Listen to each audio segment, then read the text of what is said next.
Sub here wanted to jump in and talk a little bit about the player count in Call of Duty. We've had an interesting development this last week on Friday, I think it was. A company that gathers usage data for gaming companies such as Microsoft and Sony and all of the above. They released numbers on Call of Duty specifically. And their numbers I found fascinating, and it actually paints a really interesting story. It actually will force us to revisit this topic that we talked about a year ago on this channel, maybe 6 months ago, something like that. I will post a link to the relevant video down below where we look at Steam charts, which are publicly available. That's something that Steam requires all of their companies that allow, put games on the thing. They have to allow the data to be published. And so we're able to see in real time the total number of concurrent players on Steam, which is a great thing to have. It's more than Activision typically gives us, but it has two problems. One, it's only one platform, and two, it actually is concurrent players only. It doesn't give us a monthly running total. So that's where a previous video of mine comes into play. I'll link it down below in the description, where basically I was able to take the information that Steam gives us and turn a monthly concurrent player count into hard monthly total numbers. It's a little bit approximate, but it does check out when put up against other data sources that we've had. So I consider it probably one of the more reliable ways of checking player data. And so if you want the lowdown on that, check out my previous video. I would just stop here, check that video out. If you've already seen it, then you know what's coming, and we'll continue on. What we found is that generally speaking, depending on when you checked it, you ran into the player count the Steam percentage was about 10% of the player base most of the year. And so what occurred this last week is actually we got actual numbers from this survey company. And the reason that is important is the numbers clash with what Activision has published, and I did some digging into why that is and why nobody was lying, but the numbers before were not telling the full and complete story of the current Call of Duty environment, I think is the right way to put it. The problem is Activision doesn't give us numbers at all, right? We don't have the API. We can't ping sources. We can't count accounts, right? We used to be able to data mine this information, and that has been taken from us. We don't have that ability. So we have to rely on the publicly accessible information that Activision gives us. And so what we've ended up with is their financial data. So because Activision, before it was purchased by Microsoft, was required to publish data on the state of their company for their investors. And one of the metrics that they used was called monthly active users. Basically, everybody who used their product in a month, and they broke it down by the company, Activision, King, and Blizzard. And there were some other ways you can kind of suss out who the user base was, who was playing Call of Duty, more or less. And those users, would then give us kind of a number, and we could then take that number and use it to balance Activision. And then what happened was Bobby Kotick, during the trial regarding the acquisition, was put on the stand and asked about these numbers directly. How many monthly active users do you have? And he called it at about 70,000 or 70 million users. So, and then half of those, for Call of Duty, and half of those users were actually were mobile users, right? They're on their phone, aka Call of Duty Mobile, not the main game.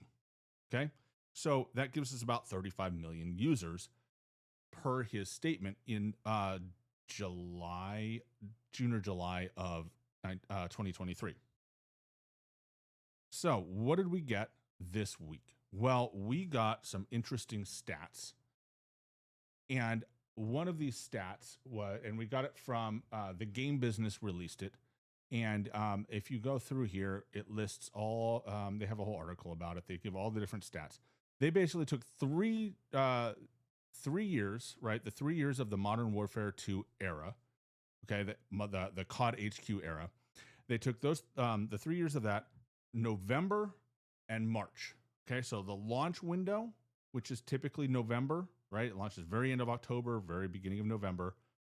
And then March, which would be the most current complete month that they would have had access to, because April was still ongoing, likely at the time the data was pulled. So comparing those 2 months back to back, you end up with a set of data that looks like this. Okay. The first column, this is how many users are playing Call of Duty, and this is going to be Call of Duty HQ. Okay. Then how many people are playing Call of Duty HQ on Steam, and the percentage of Steam users are of the player base. Okay. We're going to come back to this in a minute. So through this, one of the big metrics, one of the ways we've looked at the health of Call of Duty is we look at the Steam charts, right? Because here on the Steam chart, you can clearly see Call of Duty has not done well, right? And so specifically, you look at MW3's launch, did pretty not great numbers, and those numbers fell off fairly quickly, right? December was the high water mark, and then it just fell off, and it fell off, and it fell off, and it fell off all the way until we get Black Ops 6. And then the same thing happened back here, November 2022. Big launch of MW2, right? Huge launch, huge numbers, and they just dropped off a cliff. And then, of course, November 24, and it drops off a cliff to one of the lowest months we've ever had with March 2025. So that makes a really interesting comparison, because you have one of the lowest points and one of the highest points in the game.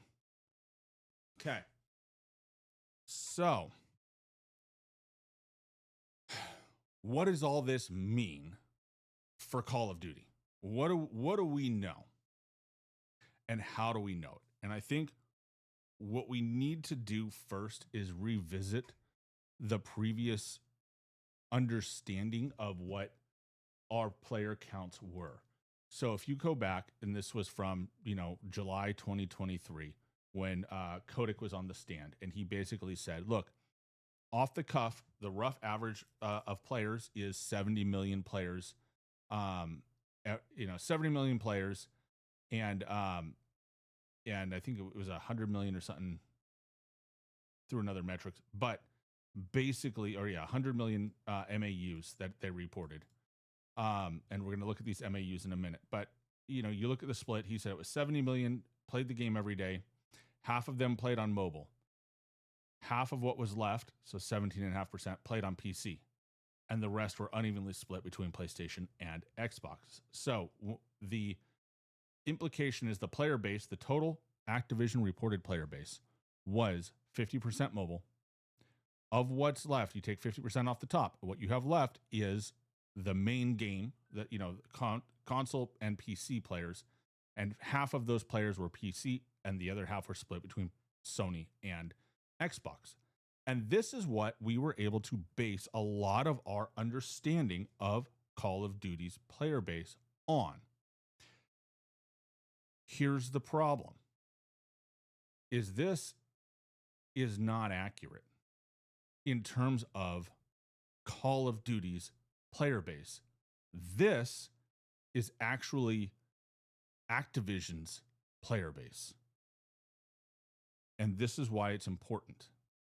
And this is why I think it was something that was hinted at from people, but it wasn't.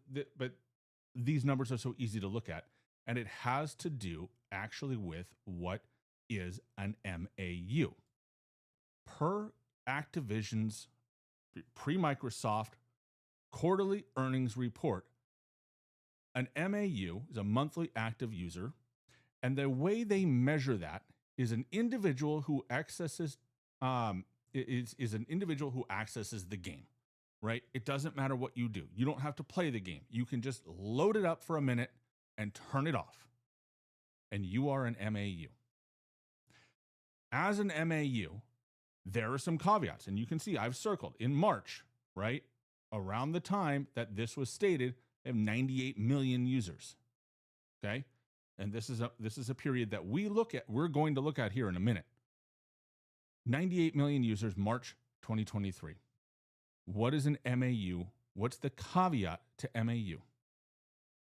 An MAU is also an individual, or part of the caveat is an individual who accesses 2 of our games would be counted as 2 users. So if you loaded up COD HQ, which is the game. So COD HQ is one game. Everything inside of it is one game. If you loaded up COD HQ and said, I don't want to play MW2 today, and you closed that and you loaded up Vanguard to play Call of Duty Warzone, right? Or you loaded up MW 2019, or you said, screw it, I'm going back to Black Ops 4 and I'm going to play Blackout, or you loaded up any other game in Call of Duty, you were now 2 MAUs, 2 users. Also, for Activision and King, an individual who accesses the same game on 2 platforms or devices in the relevant period would be counted as 2 users. So, in my scenario, I have an Xbox and a PC. And I will sometimes play on my PC, and I will sometimes play on my Xbox. If I do both in the same month, I am 2 users. Okay? Also, if you, for example, try to play it on Steam and you have trouble and you load Warzone up on Battle.net, you're 2 users. And so what this 98 million represents, on the one hand, is all of these double use scenarios, of which I'm sure there's not a small number. In addition, this number includes every other Activision game on the market that connects to the internet or is played on the device connected to the internet, because that will send home reporting information. So 98 million Activision MAUs. We have operated collectively as the Call of Duty community on the idea that this is the Call of Duty player base. But the Call of Duty player base has not been 98 million active users, like active individuals. It's just the way they count these things with all of these caveats and all the other games in their library, right? They have a bunch of them. I frankly can't think of any right now, but there are a lot of games out there that will get probably a 10, 20,000 users a month. Add all those up, it's not going to be a small amount. Okay? So we have been discussing monthly active users as this off this like 98 million from this reporting, which there's nothing wrong with this approach because we're relying on Activision's data, but we also didn't have any other data to work with. So this is all we had, and we had to take Kotick at face value. Now, before everybody jumps in the comments, or jump in the comments, tell me what you think about this. Before I continue, I'll wait. Okay, thanks. I love the engagement, really helps. But I don't want to sit here and claim that Kotick lied under oath, because this is how internally they would have measured numbers. Okay, these are the numbers that he would have been briefed with, specifically because he would have just done the shareholder meeting shortly before this point. So these numbers would have been good in his head. He would have had the numbers off the top of his head because he would have known them from the shareholders meetings, and internally they viewed this information as fairly normal. Like, this is how they would have dealt with it. So all he has to do is believe it to be the truth to the best of his knowledge, which in this case, I think, given the holistic scenario of assuming in his shoes that Call of Duty and Activision were fairly interchangeable, and he is largely close enough. So I don't think it's fair necessarily to sit there and say, oh, he lied, right? I don't want to go down that road. However, I don't think we now know that these numbers are not the accurate Call of Duty player base numbers. Those are the numbers we got in this in this video or in this article. Okay. The numbers we got are in this article, and they're grabbed by this company called, oh Lord, I should have written this name down. Ampere. Okay. This is the name of the company. I looked them up. They're very expensive. I don't have the resources to get a subscription because it's thousands of dollars.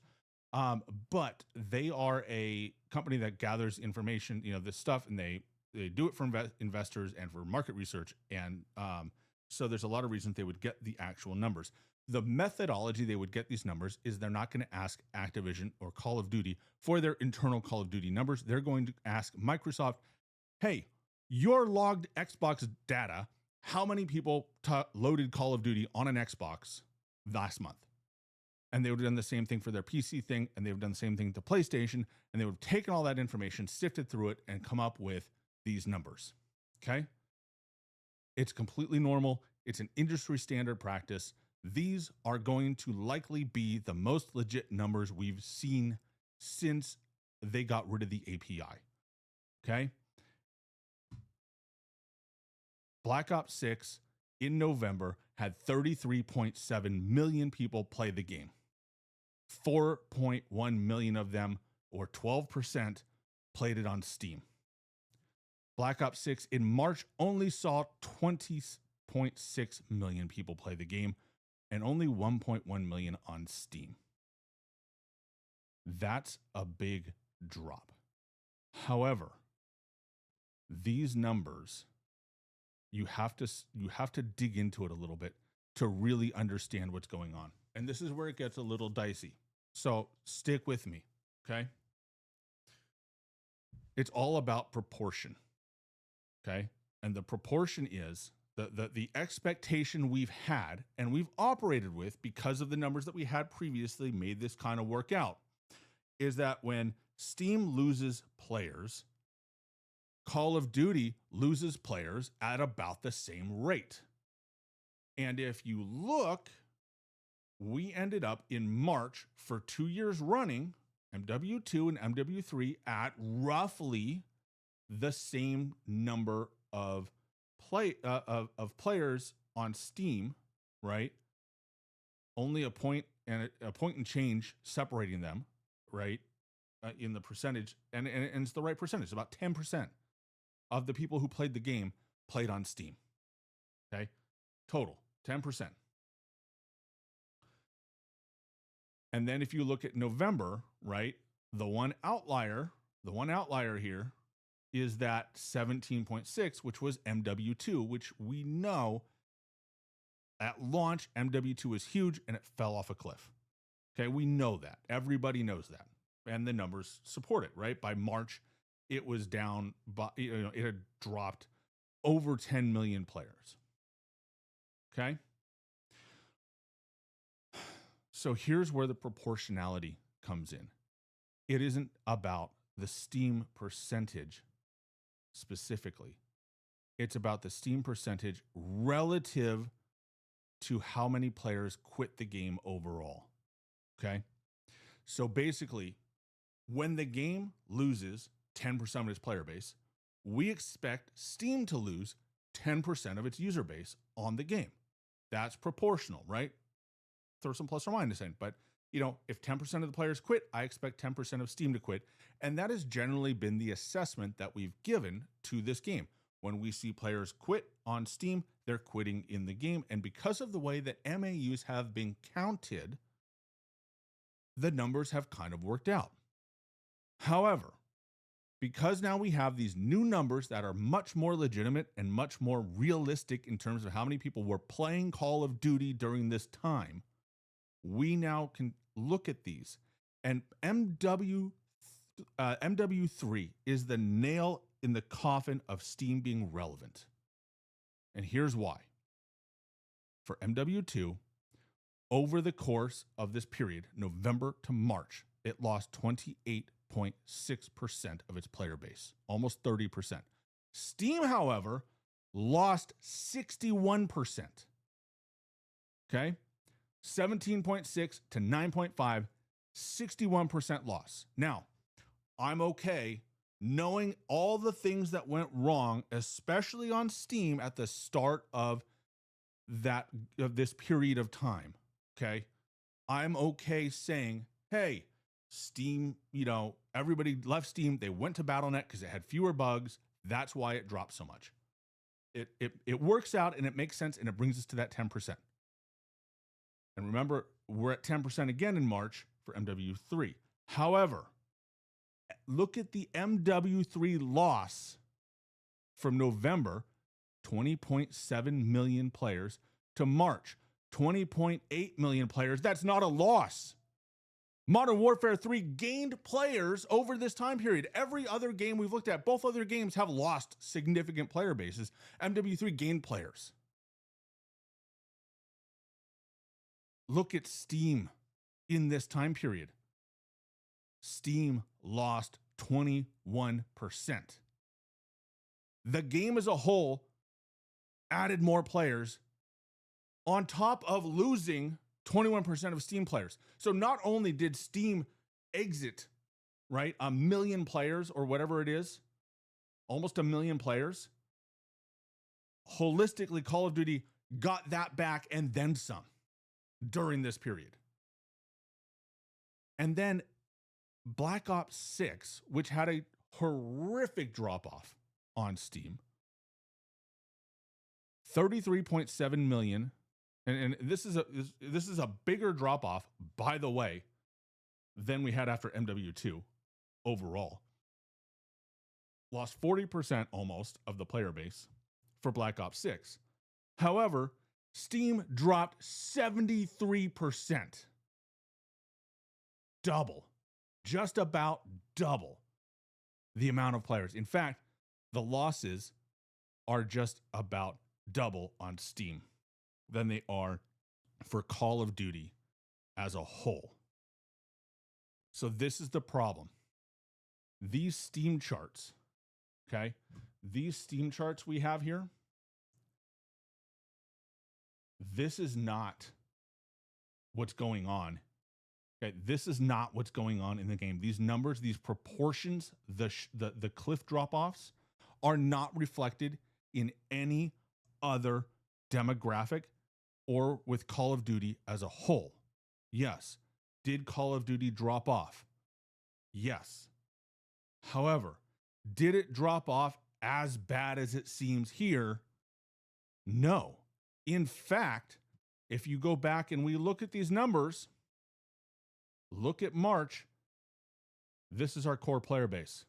There are 20 million core players for Call of Duty's main title that just don't seem to go away. A lot of people will come check it out. Dare I say the word casuals will come check it out and see what's up when it comes out. But by March, it's the core player base. That's who's here. And who's not the core player base? Steam. They're just not. So when we look at these numbers, we have to take it with a grain of salt, because either A, it's wildly over-exaggerating what's going on in Call of Duty, or B, it is not reflecting what's happening in Call of Duty at all, as we saw with MW3, which gained players overall during this period, even though on Steam it dropped 20%. So when we look at these numbers, when we talk about numbers, we have to understand that we don't know what's going on, really. I'm shocked at these numbers. These numbers are shocking, especially compared to Steam. I did not expect it, and previously, with the way that MAUs are calculated and the way that we approached it, everybody, I think, collectively approached it this way. We took the MAUs that Activision gave to their shareholders as legitimate player counts. So, yeah, it's good enough. And it was so wrong. And not because they lied, but because we assumed, as commentators, as people around outside of Activision, we assumed what was going on. So what does that mean going forward? How do we approach this? Well, I think Steam numbers still remain a bit of a litmus test. If it's red, it's bad. Numbers are probably declining somewhat. Probably. If it's green, well, definitely numbers are going up because, they've gone up. But the idea that just because numbers dip, like look at the last 30 days, because we've had the last 30 days has dipped, doesn't mean that they've actually dipped. It just means that the Steam player base, which tends to be, I'm hesitant to say it because someone's going to get mad. Please drop a comment and tell me how wrong I am. But Steam players tend to be flighty. They play a lot of games. They don't main games as often as someone who just has BattleNet installed or has Call of Duty on their Xbox, right? Like the people that play the game, that are mains on the game, they just play the game. And so there's some strong percentage of PlayStation players that all they do is play Call of Duty. They own a PlayStation to play Call of Duty, right? And that was from PlayStation's, I think, CEO in the trial, right? Like he pointed out that, hey, there's a percentage of our player base that all they do is play this game on our system. And if they, they were worried that Xbox would pull the game from PlayStation, which obviously wasn't going to happen. So the reality is you can eyeball this as a litmus test, but you also have to play the game and kind of feel for it. I think we can only really trust internally how the game feels, because the numbers are all over the place. Steam spent an entire year being wrong, being going against the trend, right? And a lot of people got mad, right? They talked about how bad things were when in reality things were improving over launch. Just the launch was so bad, like the casual, the regular players came back, later. It's the only way I can put it. We have to chill on taking Steam as the go-to numbers. They don't apply. At the very minimum, they're double they're twice as bad as anything else and probably half as good. Does it mean we discount it? No. But it also means we can't look at every little change and every little bobble in the Steam numbers and say, that's what's happening, because the actual data disagrees. Okay? We are living in the Wild West. The remains the burned wreckage of Warzone and Call of Duty 2.0. Hopefully, we will get data back again someday. I doubt it, but I am hopeful that we do. Until then, videos like this are literally how we try and figure this stuff out. It's like a bunch of blind moles in the dark trying to find, make a map. But we try anyways. I appreciate you for watching. Thanks for sticking it through. If you have any other comments, if you disagree, you have more information, drop it in the comments. Catch you on the next one.